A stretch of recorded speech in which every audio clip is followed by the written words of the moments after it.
What's up mga idol? Kamusta kayo? At welcome sa ating channel. For today's video, tuturuan ko kayo kung paano gumawa ng I button. Ganyan. Or ganito, hindi ko alam saan siya malalagay mamaya. At ng end screen na parang ganito. Yan. Alam ko mga idol, marami lang nakakaalam na ito. Sa mga nakakaalam, good for you. Sa mga hindi naman nakakaalam, make sure na tapusin niyo yung video na to. So, without further ado, punta na tayo sa ating cycle mga idol. Where did you?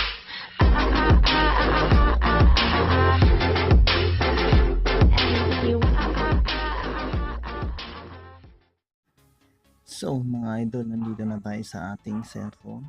So ang gagawin lang natin is punta tayo kay paring Google at search lang natin yung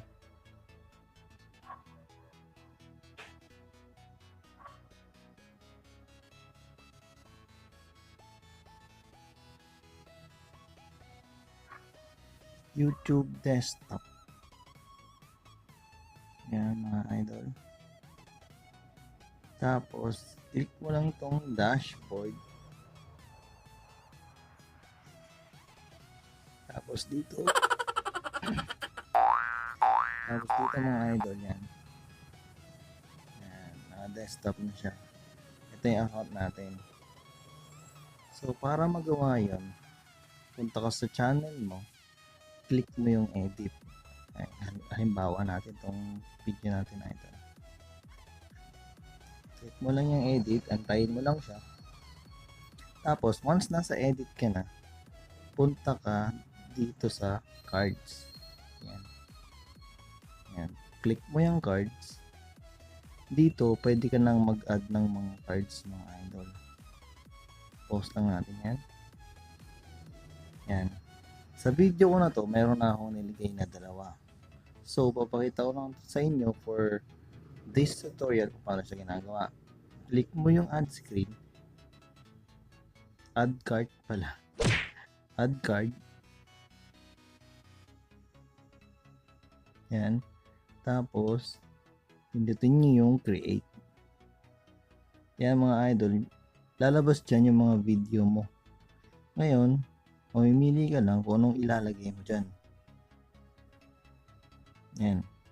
So, hindi na natin gagawin kasi meron na akong dalawang nilagay. Dito mga idol, dito siya makikita kung kailan siya magpa-pop up dito. Ito yung magiging I button niya. Yan. Kung anong oras siya magpa-pop up, nandito yun sa baba. Bali, pwede mo siyang i-adjust kung kailan mo siya ipa-pop up.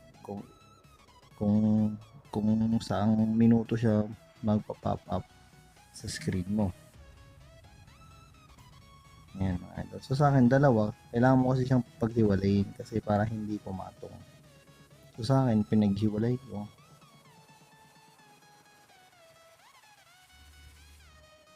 Yan, ganyan lang siya kadali mga idol. Tungkol na dun naman sa end screen, napakadali lang din gawin. Ganito lang siya mga idol. Yan, pindutin mo yung end screen. Tapos dito lalabas yung mga templates niya. Pwede kang mamili ng mga templates, pwede ganyan, or dito click mo siya, mamili ka ng templates na gusto mo. Yan. Ito na lang halimbawa. Click lang natin yan. Select.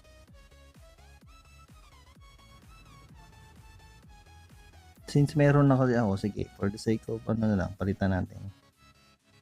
Ayan mga idol. Ito yung subscribe button niya. Yung ating ginawang branding. Tapos, ito, click mo siya. Mamimili ka dito. Ayan. Mga idol, yan. Click mo lang itong choose a video or playlist dito sa element mo. Yan, halimbawa ito yung libreng diamond ang ilalagay ko. Yan, click mo lang save. Tapos dito sa bandang kanan idol, save mo lang siya. Yan.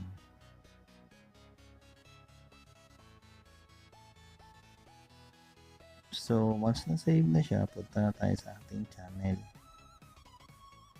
Ayan. Kaya hanapin natin yun. Kung saan yun. Ayan, ito yung mga idol.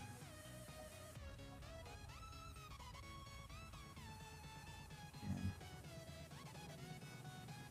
Ayan, kung makikita nyo dito, andito na yung I button natin. Ayan.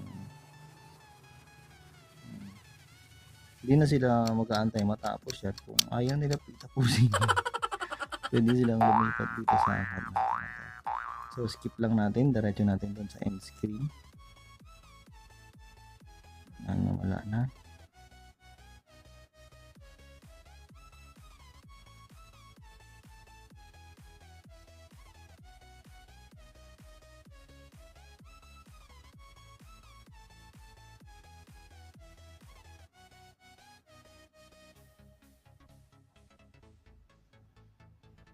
Ayan, yan yung end screen natin mga idol. So, ganun lang siya kadali mga idol. So, by the way pala mga idol, dito sa I button natin, pwede tayong maglagay hanggang 5 videos natin. Ganun nga lang siya kasimple mga idol. Napaka-essential nun, lalo dun sa mga kagaya natin na baguhan pa lang dito sa YouTube at nagsisimula pa lang sa pag-vlog. Para ma-market natin or ma-ipakita natin sa mga subscribers or viewers natin yung iba pa nating video at the same time nagro-roll din yung isa pa nating video.